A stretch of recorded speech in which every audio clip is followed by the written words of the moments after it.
pretty much what a trade line does. For those that don't know, a trade line will pretty much, I say piggyback, but essentially, if Mitch adds me, if Mitch allows me to, use his credit card as a trade line, I will essentially receive the benefits of his history and his credit limit.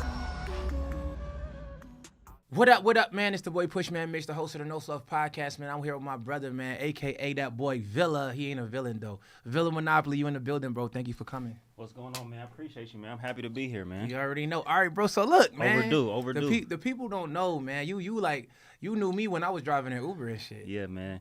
Crazy. That's how you want to get into it? No, off the rip. We can get into it like that, man. So, for those that don't know, I'm Mitch. Sorry to break it to y'all. I'm Mitch first mentee. You know what I'm saying? I'm stamping it. I've been saying that, and I really love telling this story because I just love meeting people organically. You know what I'm saying? Like it's when I meet people like that, it's special. Mm-hmm. So basically, this was what I want to say 2017. 2017, damn. 2017. Me and Drew, we living in Buckhead. It's like my second apartment that I ever had as an adult. Mm-hmm. We had somewhere to go. It was about 45 minutes away. It was about honestly, it was about an hour. It was about an hour and 30. Mm-hmm. So we called an Uber, and at the time we was kind of concerned because we didn't know if an Uber driver was gonna be willing to take the ride because it was kind of late. Oh yeah. And lo and behold, guess who pulled up on us? It was Mitch, and so we got in the car, and just how he do now, man, he gave us game the whole way, the whole hour. We was just talking. He was just telling us about. He was into music at the time. He was writing music. I don't know if you even remember that. He was writing music. Mm-hmm. He was telling us that he obviously is doing long hours with the Uber, just telling us about some of the entrepreneur stuff that he had going on. But he just gave us game the whole way. And it was funny because at one point during the ride, I don't know if you remember this, but you had pulled over. I don't know if you had got lost, but he kind of pulled over into this like sketchy on road, and I remember that. Me and Drew in the back seat, and we just looked at each other like, "Is he trying to kill us right now?" like literally, that's what we thought. Yeah, the GPS had went out. It had tweaked, right? Yeah. So and we going out the Uber or Lyft app joint, so it be getting people lost. So I was like, "Yo, what's the address?" Yeah, and I had to put it in manually. But I remember. So that. he luckily he wasn't trying to kill us, man. He got back on the road and he took us the whole way. Did you take us back too? Yeah, for sure. He took us all the way there and back, but. Honestly, man, since that day, we've been locked in, and it's crazy because when we met, he was older than me, and the type of person I am, like the way that, I was raised was pretty much to just you never know who somebody is. So to me, it wasn't just like you was my Uber driver. It was like a connection that we had made from that point on. For sure. And you had told me you had rental cars, and I can't remember which car I rented first. Probably was the Jeep, but... and I didn't have a car at the time in college, so I'm renting your cars, I'm renting your Jeep, and I'm renting your Challenger. Little do you know, you helping me out. I'm pulling up on campus going crazy. Stupid. Me and Drew going crazy. We pulling up. I'm probably renting his car like every week now. For sure. And part of it, to be honest, was just to keep the relationship going. Like, he was really, I don't know if I can cuss on here. I'm going to just say he was really messing with me. I probably shouldn't even say this, but he wouldn't even charge me no deposit. I don't know what it was, but he had a certain love for me. He had a certain level of we just had a certain level of respect for each other, and I always tried to do good business. For sure. And that's one thing that I want to speak about is just the power of relationships because it was dope, bro. I remember that, like it was crazy. Y'all was going hella far, but I was like, shit. I was about to go to the crib. I was like, you know what? I'll take this little trip, get this cheese, come back home, and then y'all was cool as shit. So we was chopping it up the whole time. And then, like you said, y'all started renting the cars, bro. Y'all was going crazy, man. I was like, I can imagine being y'all, like, going to college and then pulling up like that. That joint. So my Jeep was matte black. I had a black and blue first, and then it was matte black. I was killing that shit, man. That shit was crazy. But yeah, a lot of people like them cars. It was dumb that. But long story short, like now, all the way up to seeing you now is dope because I got to watch the growth, and then me and you became partners, so we got a Lambo together. Yeah. Like, so a lot of people don't know that. So me and you got a Lambo Huracan, and we collaborated on that joint, and it came out dope too, man. Yeah. That was one of the illest spots. I know we took a dope picture, man. I still got that picture on my phone. I look at it, like, yo, that was a dope moment. Yeah. From us to go to how we met to business partners, it just all came full circle, and I don't take stuff like that for granted. You know what I'm saying? So, you definitely like top 5 most influential people in my life. Like, real talk. You know what I'm saying? And that's I take big. that. I received that. Yeah. And yeah, same with Drew too. Like we used to be at Clark just like, man, we trying to get like Mitch. We trying to get like Mitch, and it was just timing. And at the time it's crazy because as you watching me grow, although I'm younger than you, I was watching you grow. Facts. Because at the time you weren't really too into social media. You know what I'm saying? I wasn't at all. You was hand in hand with it, just off relationships. But I was getting busy too. You was definitely getting busy. I ain't even gonna lie. Definitely. I was getting busy. Like I was talking to Neo, so we just went to Miami for the Lamborghini event, right? Yeah. So I'm talking to Neo because when Neo met me, he met me outside of SLX. And we had all the whips out there. We had Lamb, I8s, and all that. We was doing a video shoot, John. And I was like, you know, I was thinking about like, I'm not even gonna say how much I had in my account, but it was a heavy amount. I ain't gonna say in my account. I just had a lot in my shoebox. I had a lot. Yeah. So just at this point in time, but I was grinding, but I still was working for all the bread I was getting. So the long story short is like to go from that time and transition on to social media, it helped me go from being able to actually go from the street kind of way to making bread to being able to make it a different kind of way. Because, you know, I was running up 7 figures already out at that time. Yeah. You know what I'm saying? And it was crazy because nobody was doing what I was doing, and I ain't want to really teach it. Like, it's not that I ain't want to teach it, but I wasn't taking nobody under my wing other than y'all. Like, I was just like, yo, I'm doing like this. Y'all be like, oh, yo, can we do it? I'm like, yeah, we can go do that. That's how we went and end up getting a Lambo, just off conversation. Like, you're like, yeah, we can get it like that. I'm like, yeah, we can get it like that. Let's collab and go get it. So at the end of the day, it just goes to show that, like, the transition period and, like, how I got into the education piece and how you really was my first mentee. Yeah. That shit is fire. It's crazy. Me sitting here thinking about it. Nah, it's dope. And, like, the growth, bro, like, watching you go from, like you said, from that to the because I remember when you told me, like, I'm about to take over this internet space, because me and Drew used to sit back and we used to see you on Instagram. We used to think, like, man, if he had an Instagram presence, he would be going so crazy. And then you told me that, I remember when you met Neo, you told me, like, yo, I just met Neo.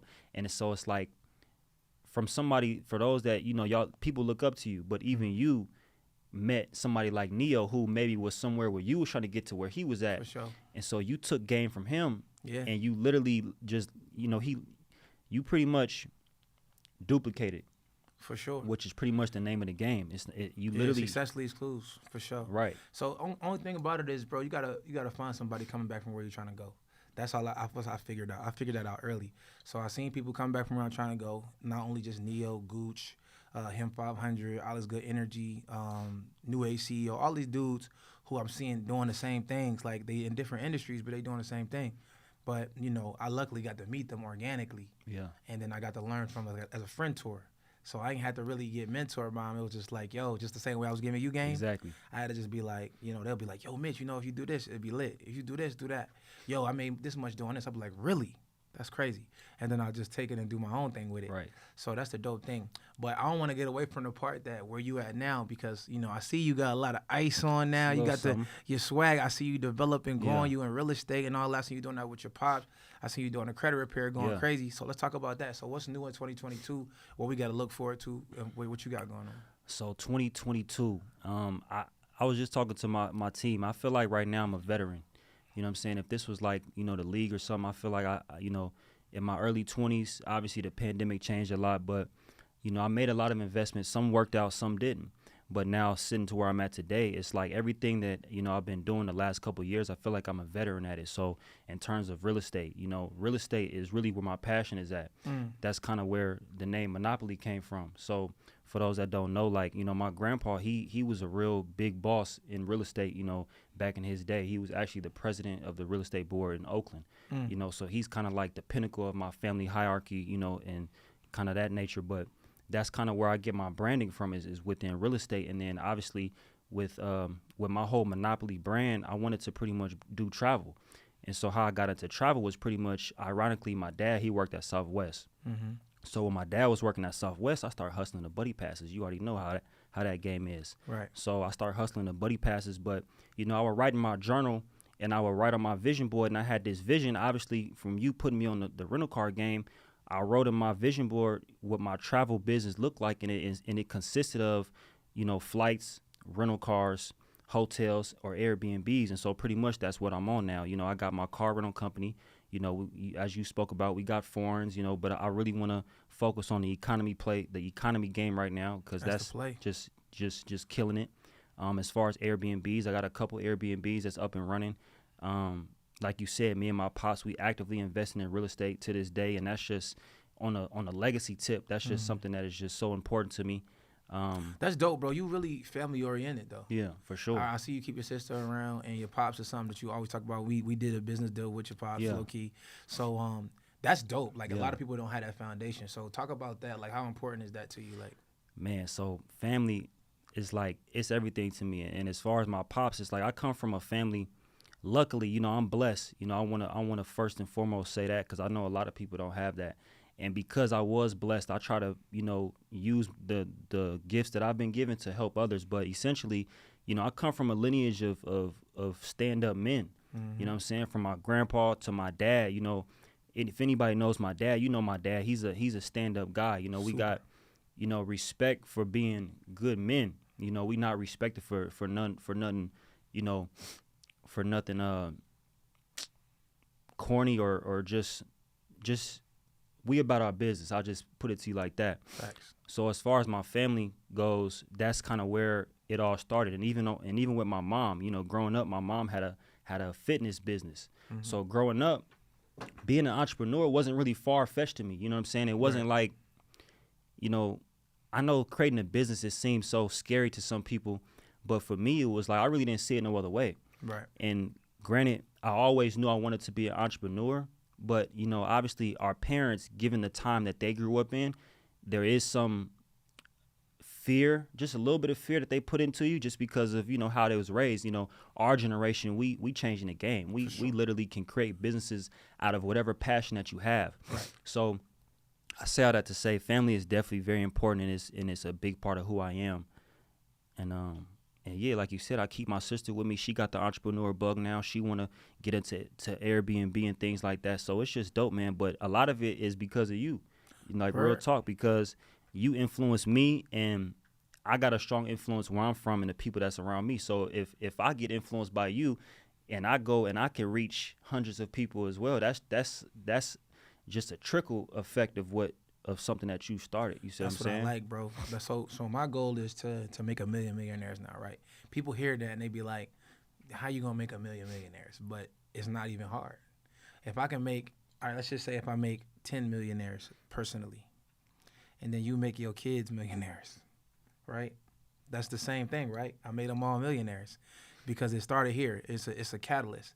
So if I make them do it and then they make their kids or their friends, or you tell your homies, you make your girl a millionaire, this is going to be me possibly being able to make 1 million millionaires. And then the internet makes it easier. I can reach more. So it's just a catalyst effect that's happening all over the world. I got students in fucking all over the world, bro. Yeah. Like in the UK, I got people running the get around play in the UK, dog. Yeah. And it's like, I never could have imagined that, but that's really what the reality is. So now every time I'm getting a chance to like pour into people, that's why when I see you, I be like, bro, you dropping the ball, bro. Go ahead and do this. Like, and just because I really literally want to see you win. I don't get nothing out of saying, oh yeah, you know, he if you ain't winning, it don't even matter. That make me feel good, like to see other people winning that's coming from where we came from. Because if you started from nothing, if you started from like, even if you had something and you ain't start with no business and you created a business out of nothing, that shit is fire to me. Yeah. Because it can happen. I do it over and over again. Even watch this podcast. Like we started the podcast. I'm just putting my lives on there. I'm putting like small content, like tips. And we made 70,000 views in 28 days. I know that this is created out of nothing. This is not my Instagram. My Instagram is PushmanMitch. Yeah. No fluff is a whole different thing. And we doing the same thing with it. You feel what I'm saying? So it's possible to do it. And like, I like this journey. It's nothing right now. Right now, everybody here, we at the beginning emphasis, like we got the infrastructure of it.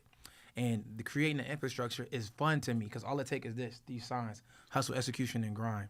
You can have nigga be smart as shit. Nigga can know everything about finance, everything about credit, but if you don't got that, don't matter. You ain't gonna be able to get shit done. That's the key to it. You gotta have the hustle, the execution, and the grind. Yeah. So with everything that I do, I put it. So every week, I'm pumping these joints out, getting fire content so I can give a lot of value to the people. That's why I wanted to bring you on here, because you the type of person that you're gonna be able to relate to a lot of people that I can't even relate to. You kind of reach out to probably a different demographic, and I think you know that. Yeah. You got like a younger, more hip crowd. I mean, you got the swag and all that shit and style and all that. You know what I mean? So you're going to be able to get a lot of different people that I probably won't be able to get. And that's important too. So that's why I got to inspire you. So when you tell me that you give me the flowers, I'm like, that's dope, because that's what I want to do. I want you to be influenced by me, and then you go influence others. And if the catalyst was me, I'm going to feel good, and I'm going to be able to sleep like a baby. I'm like, man, I'm out here making a change. When I used to just go work, I used to be just working. Like, I just making money for myself. It's like McDonald's. Like, somebody say, like, oh, yeah, you know, you started a McDonald's business. Somebody going to keep coming and paying you. But when you pay me one time, you're going to be able to make money forever with what I taught you.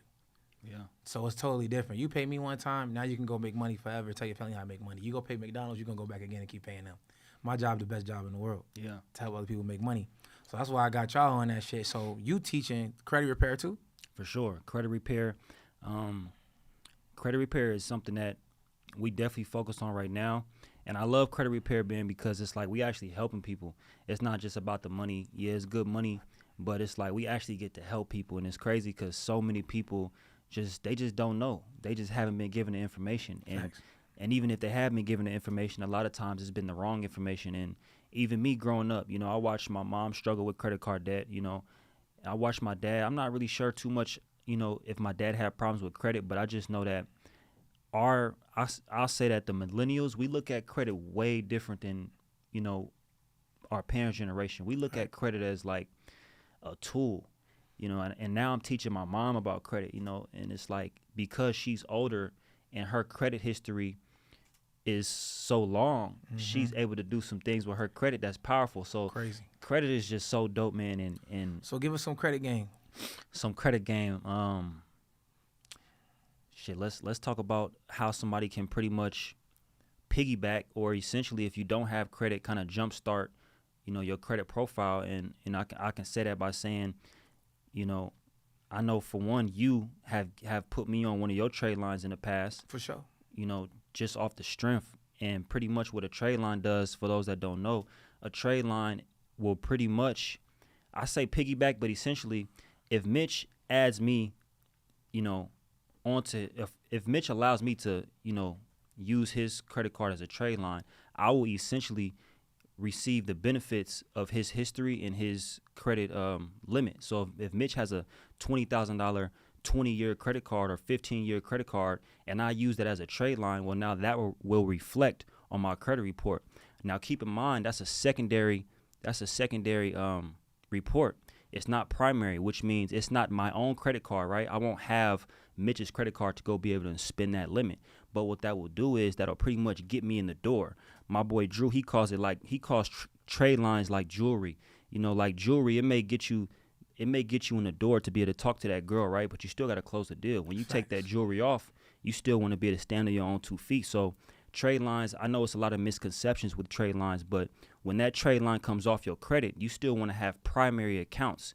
So the key is when you have that trade line on your credit, you want to then go and get primary accounts while that trade line is active, so that once Mitch takes me off his trade line, I can still go into the bank and get what I need to get. So that's just a little bit of game. And I'm going to just say, for those that's a little bit older, it's a great way for you to help build your kids' credit, because one thing that my dad did do, I got to give him some credit, is that he put me and my sister on his credit cards, you know, about, 4 years ago. So we were able to reap the benefits of his 20-year, you know, credit card history. It's important, man. And that's when it goes to, like, what we teaching. So we talk about generational wealth and shit, right? Everybody, that's the new topic of conversation. Everybody, generational wealth. I want generational wealth. But people is really just literally making a lot of money, and then they giving it to people who have no generational education about fucking wealth. So now when their kids come through, they don't even know what the hell to do with good credit or real estate profiles or, you know, these bank accounts, right? That's full of money. They just gonna spend it if you don't teach them. So the cool thing about what y'all got going on, it was already embedded in y'all. So that's the difference. Like, because a lot of times when we working and building these big conglomerates, we not teaching our kids now. We absent parents. Right. So it's we got to put that part into it when it comes to generational wealth. Like, we got to really be teaching our kids, like, yo, this is what it is. Like, the reason why I'm doing this is because it is. So when you get older, you're going to be able to have these. And then once you got these, this is the benefits of having them versus selling them. Because you know, as soon as somebody pass away, all they're going to say is, yo, Joe, hey, I want to buy that 40,000. You can be like, oh, bet, yeah. I don't feel like watching. I don't care about these houses. How many properties we got? We got 20 of them. Oh yeah, 40,000 a piece. You gonna take it, and then you might get the life insurance policy. Take that money, and then you're going to just spend it if you don't know how to be an entrepreneur yourself, or you don't have no financial literacy, not knowing the benefits of keeping all that real estate portfolio and the leverage you got when you own it. Yeah. But you know, if I don't teach you shit and you my kid, all I'm doing is basically just handing you a couple dollars for a little while, and then you're gonna go back to being regular. You're gonna have to figure out how to make money again. So that's the thing. But I like how your dad did that, because I teach people all the time, like, once your kid is like 15 years old, you can put them right there as an authorized user, and they can start developing it from right there. You could put them on it before that, but it ain't gonna start accumulating until like 15. Yeah. So, you know, that's a bar, bro. Yeah, my pops, he definitely did some good things for you know, he wasn't perfect. And speaking on the generational wealth, you know, my grandpa, he owned a lot of real estate in Oakland. You know, my dad used to drive around the city and literally just point like, your grandpa used to own this whole block. And I'd be like, why we don't own it no more? You know, and my dad told me that he got mad at my grandpa because he sold everything. But now I'm asking, like, my dad, he just sold one of our houses in Oakland. And, you know, I know it was strategic, but I'm like, damn, why you sell that? You know what I'm saying? I'm like, we ain't even really, we got one property in Oakland now, which is great. But just to your point, it's like, you know, I know the benefits of generational wealth, so I don't want them to sell everything. Right. Like, because essentially it's going to go to me and my sister, and then I'm going to be able to pass that down to my kids. So I'm like, man, and he knows that, but, you know, it's just so important, man, to hold on to those generational just catalysts, you know, that can help your family for when you're not even here. Facts. So let's talk about let's just say if you got left, let's say you got left 20 properties, right? They own outright. All you got to do is pay the taxes on them every year, right? So what's a benefit to keeping them instead of selling them? Well, one benefit from where I'm from in the Bay Area is the property value is crazy. So we talking about having, you know, millions of dollars in value. And one thing that you can do is you can refinance these houses, and you can leverage these houses and pull capital out of them. Facts. To go and then invest in your business, which is something that my dad taught me, and it's something that me and Drew are working on right now. Right. We're trying to pretty much refinance one of his family's houses, which essentially is gonna put his family in a better position, because we're gonna pull money out. We're gonna be able to rehab the house itself, put them in a better living situation. But by rehabbing the house, we're creating more value. But then we get to pull out a couple $100,000, and now we could play ball. Now we can go invest in a truck. We can go buy 10 cars, economy cars, just like that. So that's just one benefit. Fact is leverage. It's leverage. It's leverage. So I see a few benefits, right? So when you own the properties, like you just said, you can pull equity out. That's dope. You can pull the money out of the house, get it refinanced, go and invest in crypto, go and invest in a business and all that stuff, right? And then the fact that having a portfolio, it literally puts you in position to be able to have cash flow.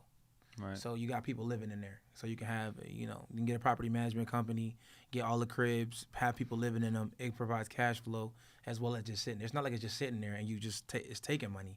The whole time you own them, you can be earning money by having people living in there. Right. And then even if somebody is living there, I still can pull the equity out. Exactly. You dig what I'm saying? I could pull the equity out and then go and then get some more properties as well. So I had a conversation. I mean, I was at a mastermind not too long ago, and one of my boys, big business, man, he's super dope. He kind of has a similar belief to me with selling the cribs too. But he said something wild with the credit that wasn't true. But there's the Burr method. You know the Burr method? Yeah, buy, rinse, rehab, and repeat. Right. So the Burr method is like people are trying to say, there are some people who are ill-informed. They're saying, oh, yeah, you getting all of these cribs with the Burr method and then you passing down debt.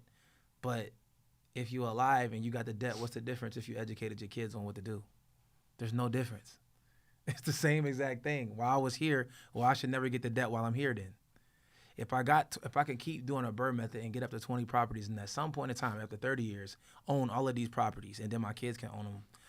If I do what I'm supposed to do and have somebody in them the whole time, cool. If I sell them, I sell them. But they should know the difference on how to leverage them. Right. They are powerful to have them and have the deeds to these cribs.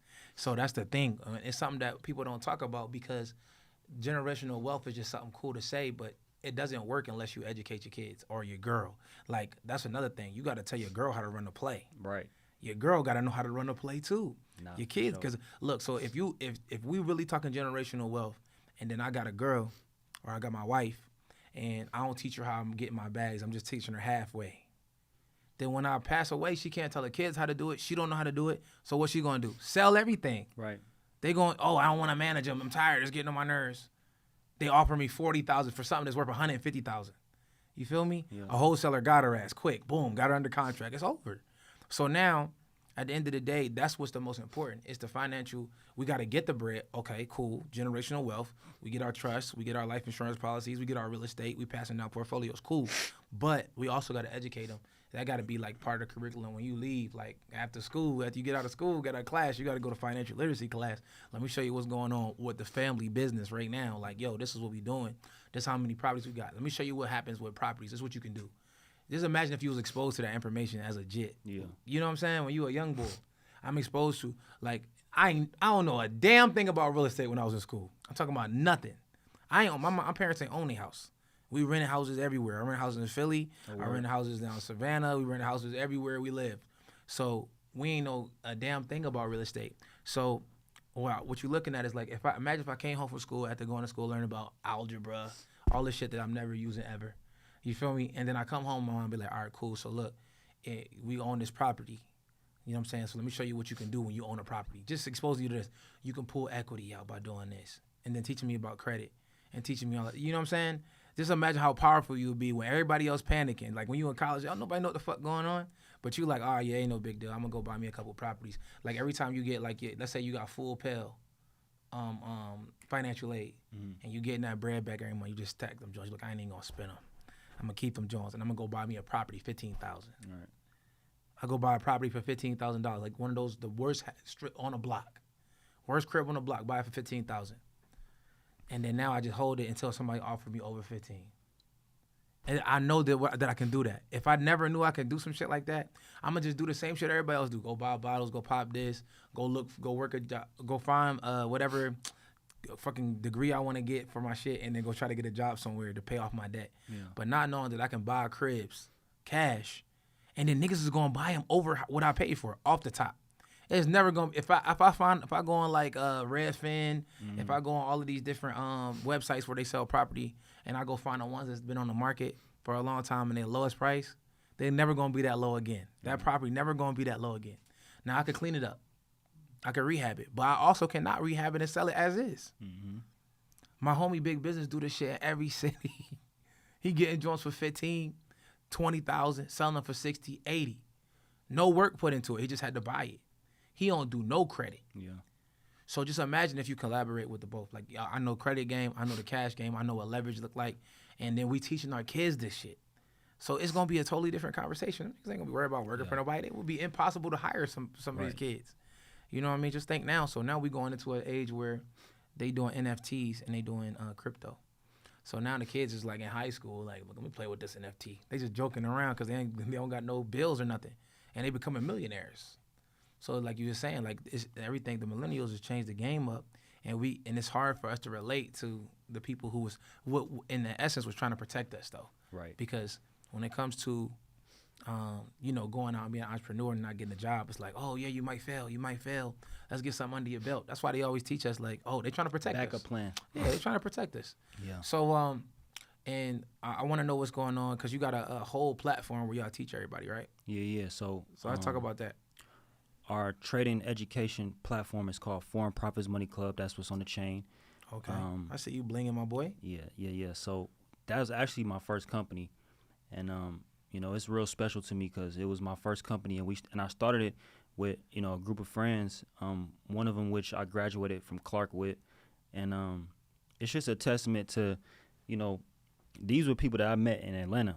Mind you, I'm from Oakland, California, so these is cats that I just met, last 8 years, and if anybody's from a city where I'm from, you from Philly, so but these type of cities, it could be a crab in a bucket type of mentality to where, in Oakland is a amazing place. If anybody's been there, it's a very special place, but, it wasn't until I came to Atlanta that I realized, the other opportunities.